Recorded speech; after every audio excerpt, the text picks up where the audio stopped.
തദ്ദേശ തെരഞ്ഞെടുപ്പിൽ മങ്കട നിയോജക മണ്ഡലത്തിലെ മുഴുവൻ LDF സ്ഥാനാർത്ഥികളെയും തോൽപ്പിക്കണമെന്ന് മഞ്ഞളാംകുഴി അലി. മങ്കടയിലെ പനങ്ങാങ്കരയിൽ അലി അനുകൂലികൾ വിളിച്ചു ചേർത്ത വിശദീകരണ യോഗത്തിലായിരുന്നു ആഹ്വാനം.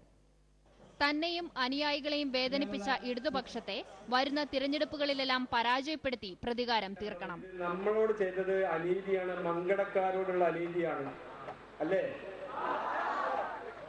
അപ്പൊ അതുകൊണ്ട് ഈ പ്രാവശ്യത്തെ തെരഞ്ഞെടുപ്പിൽ LDFന്റെ എല്ലാ സ്ഥാനാർത്ഥികളെയും പരാജയപ്പെടുത്താൻ ഈ മാസം 26-ന് രാജിക്കത്ത് സ്പീക്കർക്ക് നൽകും. MLA സ്ഥാനം രാജിവെച്ചാലും മങ്കടയിലെ ജനങ്ങൾക്കൊപ്പം എന്നുമുണ്ടാകും. നിങ്ങളുടെ കൂടെ കാലാകാലം ഞാനുണ്ടാവുന്ന ഉറപ്പ് നൽകിയിട്ടുണ്ട്. ഇടതുമുന്നണി വിട്ടെത്തിയ സോഷ്യലിസ്റ്റ് ജനതാ നേതാവ് MP വീരേന്ദ്രകുമാർ, INL നേതാവ് PMA സലാം, കേരള കോൺഗ്രസ് നേതാവ് PC ജോർജ്, ഇടതുപക്ഷ ഏകോപന സമിതി സംസ്ഥാന സെക്രട്ടറി ഡോക്ടർ ആസാദ് എന്നിവരും യോഗത്തിൽ പങ്കെടുത്തു. അലി അനുകൂലികളുടെ ശക്തി പ്രകടനത്തോടെയായിരുന്നു വിശദീകരണ യോഗം ആരംഭിച്ചത്. മങ്കട മണ്ഡലത്തിലെ രാമപുരത്ത് നിന്ന് പനങ്ങാങ്കരയിലേക്കായിരുന്നു പ്രകടനം.